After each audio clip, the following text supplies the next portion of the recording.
This week in Jamaica Now, resign. Pressure mounting for Andrew Holness to step aside after another loss in the Senate seat saga.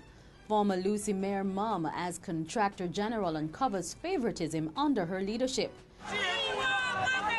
Why West Kingston took to the streets last week. The latest in the NSWMA unease, and happy faces as GSAT anxiety comes to an end. The details of these and other stories coming up after the break. Let the Gleaner help you with your studies for CSEC and CAPE. Look out for CSEC and CAPE past paper model solutions in the Gleaner every Monday, Tuesday and Saturday. Get model solutions to past papers in math, English, physics, chemistry, biology, IT, principles of business, principles of accounts and more. The Gleaner, where life unfolds. I'm Caroline Brown and this is Jamaica Now. There was renewed pressure on the opposition leader Andrew Holness to step down last week after the Court of Appeal upheld a ruling that he breached the Constitution when he used pre-signed undated resignation letters to remove Senator Arthur Williams and Dr. Christopher Tufton. But it appears that Holness has effectively ignored those calls. In a statement after the judgment, he said the matter has now been closed and the focus should now turn to the business of the people. Minutes after the ruling, Delroy Chuck resigned as a member of the shadow cabinet, saying he was not happy with the happenings in the party. Mr. Chuck said recent events and court cases have severely damaged Holness's image, and he too should step aside. People's National Party councillor for the Green Island Division, Horton, is remaining silent amid calls for her to step down from office arising from allegations of nepotism and breach of government regulations. The Office of the Contractor General has reported that during a special investigation into the operations of the Hanover Parish Council, it found instances of nepotism, favouritism and conflicts of interest in the recommendation for the award of government contracts to relatives and persons affiliated with Miss Horton while she was mayor of Lucea. The OCG says 22 contracts with a total value of $3.7 million were awarded by the council to Mrs. Horton's spouse, sister, uncle and others affiliated to the former mayor. The embattled former executive director of the National Solid Waste Management Authority, Jennifer Edwards, has taken the body to court over her removal. Last week, she sought an injunction barring her removal until the matter is heard in court, but Justice Lennox Campbell declined to grant the order, saying Edwards should first serve the documents on the agency. They are to return to court on April 2. Edwards turned up at court on her last day in office after the NSWMA board decided that it would not renew her contract. Among other things, Edwards wants to continue receiving her salary until the matter is heard. She said there was legitimate expectation for her contract to be renewed since there was no issue of conduct. And last week, the nation learned that there was a significant public health issue as a result of the air quality immediately after the latest fire at the Riverton City disposal site. Air quality test results showed that there were high levels of hazardous substances, including cancer-causing benzene. Acting Chief Medical Officer Dr. Marion Bullock-Ducasse says the sampling for volatile organic compounds shows that benzene was at the highest level ever recorded by the ministry.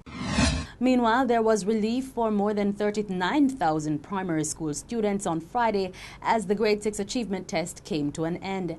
The test had to be pushed back by a week because of the smoke from the Riverton City dump, which affected schools in the corporate area.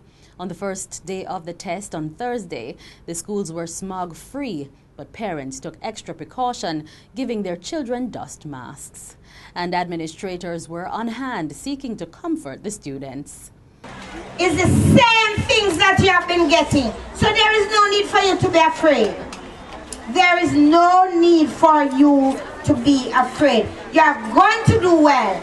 And we send you off in Jesus' name for you to go and get your schools that you have written down for. You know, I don't know when ministry see the results. They're going to wonder if any smoke they don't have to throw. They're going to wonder if you did out of school. I'm telling you, because I know you're going to be doing well. The media has been barred from publishing the names and other identifying information for the remaining witnesses in the corruption trial of the juror accused of trying to bribe his peers in the Vybz Cartel murder trial. In issuing the directive, resident magistrate Maxine Ellis made it clear she did not want to intervene with the freedom of the press, but explained that there are certain sensitive issues she has to take into consideration. The move followed suggestions from one of the defense attorneys in the trial, who claimed that at least 2 witnesses who also served as jurors at the Cartel trial work with the Jamaica Defense Force. Under the Jury Act, officers and non-commissioned officers, as well as regular and reserve members of the JDF, are barred from serving as jurors. Livingston Kane, who served on the 11-member jury that convicted Cartel and his 4 co-accused, is on trial for 6 counts of perverting the course of justice and 1 count of conspiring to pervert the course of justice. Residents of West Kingston took to the streets of the community last week to protest the transfer of top cop for the division, Senior Superintendent of Police Steve McGregor. McGregor is set to be transferred to St. James next month to combat crime in the parish. The angry residents used debris, including an old refrigerator and stove, to block the roadway as they pressed their demand for the police commissioner to reconsider the decision.